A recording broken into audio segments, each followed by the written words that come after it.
Hey, this is Russ. Yeah, I'm back out on the road again. What am I riding today?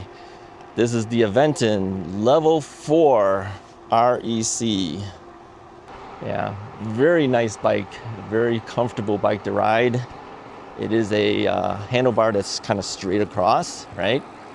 So it's one that I think most people are familiar with, as far as if you're coming from a non-electric bike and you want to go onto an electric bike, you don't want the big fat tire bikes or anything like that, get one of these. Yeah, this is like 2.22 inches wide. It's not 4 inches wide. 27.5 inch tire. So why would I get one of these over a 20-inch tire? Well, hey, for bumps, I tell you, the bigger tires are a lot easier on the bumps. Yeah, the 2.2 inch width is a good compromise from super thin tires compared to fat tires. Fat tire bikes aren't as nimble. I can maneuver this bike real easy like this. You see that? That's not a problem. Let's take a left here. We have a turn signal. I'm going to turn that on. There's nobody behind me though, but I did it anyway. All right. Now if I don't cancel it, it'll cancel itself out. This little turn signal thing here, but I push it again, it'll cancel it out.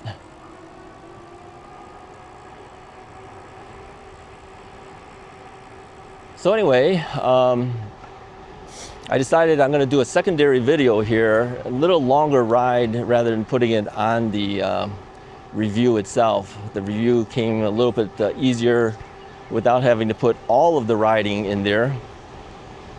And it gives us another bit of time on the Level 4 REC.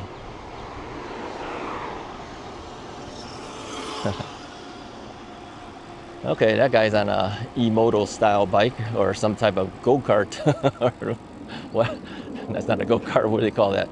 That's a dirt bike. There you go. I was struggling for the words. I'm going, what do they call those things? No, those things are noisy. Noisy, you could smell the gas.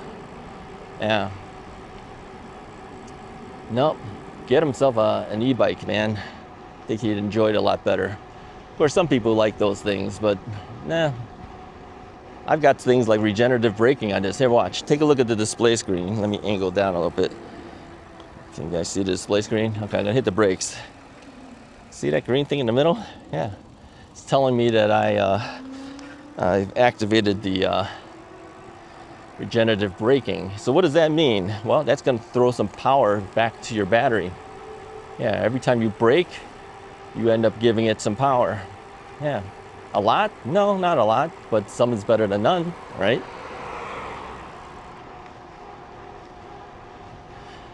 The bike has an app, and the app controls a lot of features on this. I can remotely lock the bike, I can find where the bike is, I can shut down the bike, I can even do geo-fencing on it. I could tell the bike, hey, don't go past this certain area. Okay, I'll give you a certain geographical area you can ride. Go past that, it'll lock itself up. Bike is worthless to them then at that point. So yeah, lots of features on the bike.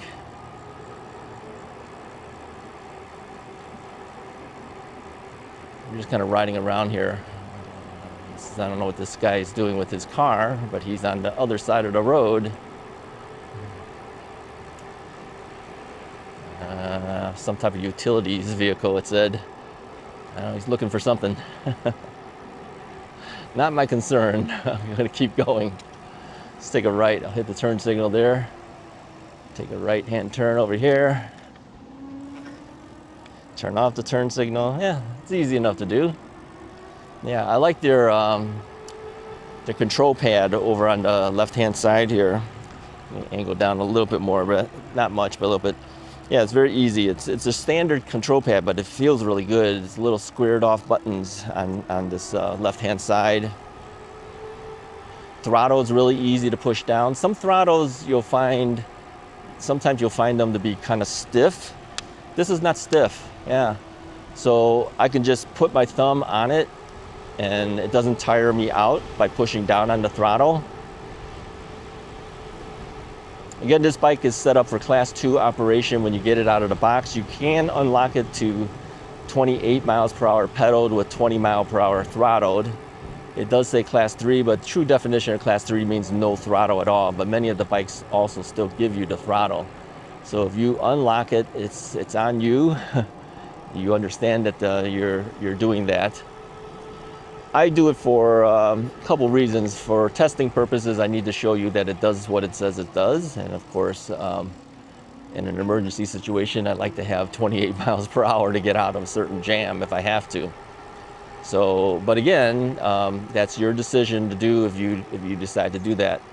Normal riding time, I try my best to stay around the 20 miles per hour now in my general area, to stay within the law.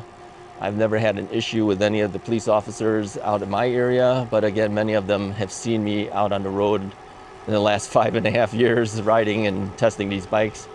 So I think they're just kind of used to me being out here anyway. I've always said, get to know the police officers in your area. You'll never have a problem if you do that.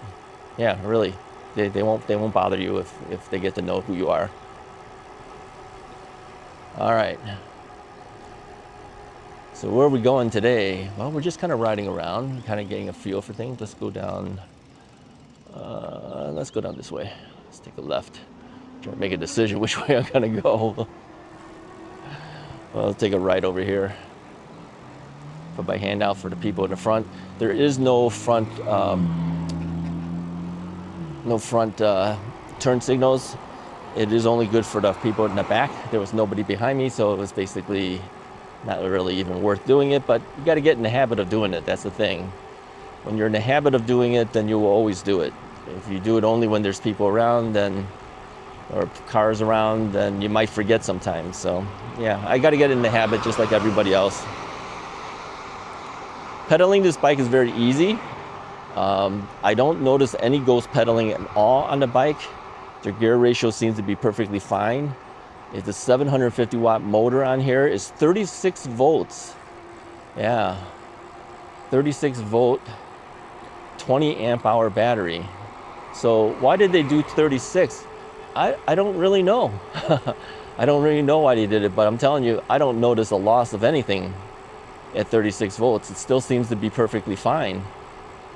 I think on the long run, it makes the batteries maybe slightly smaller, I'm guessing. You could put a 20 amp hour battery in a thinner down tube maybe. I don't know. Maybe Aventon will enlighten us and tell us why they did what they did. But yeah, there's no loss at all. I would have thought 48 is necessary. No, it's not apparently. It has plenty of torque, 80 Newton meters of torque going up hills. That should be fine. And then if you're in boost mode, if you put your turbo assist past that and you go to boost mode, you can do 96 Newton meters of torque. So your assist levels are eco, sport, and turbo, and then boost.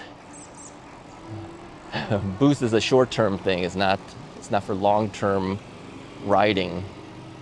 So it shuts itself down after like 5 minutes or so, but it'll give you that 96 Newton meters of torque to get up over that hill if you need it. It's a nice feature. Yeah, very nice. Quiet. Very quiet bike.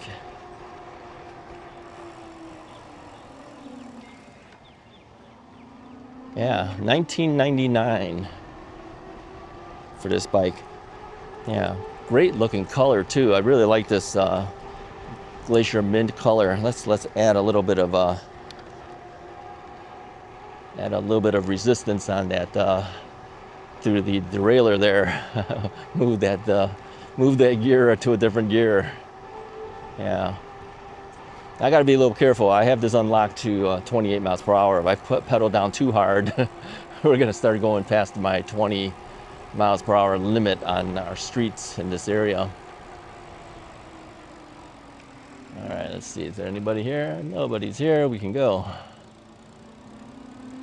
Yeah, it's a very nice bike. I would recommend it. Yeah.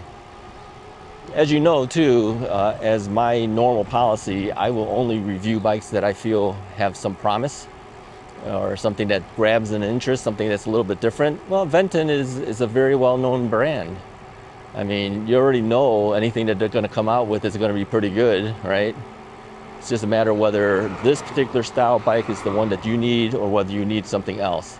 You know, if you're going to do lots of hill climbing and the like, maybe the mid-drive is better for you.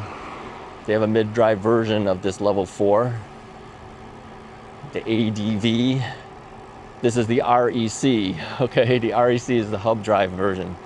I guess the only thing that I would say negative from this one is they need to add a bell. Aventon, add a bell to your bikes.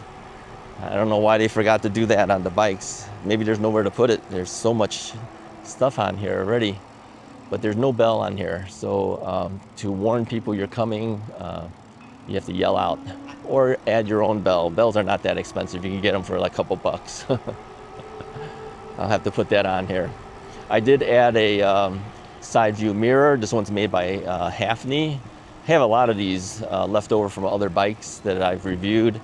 So I'm utilizing them, of course. Anyways, if you're interested in a bike like this, go ahead and hit the description of my video. Take a look at there. I have the affiliate link there for that, and that helps me out if you purchase a bike through the affiliate link. Hit the like and subscribe button. I'll talk to you guys next time. Thanks, Aventon.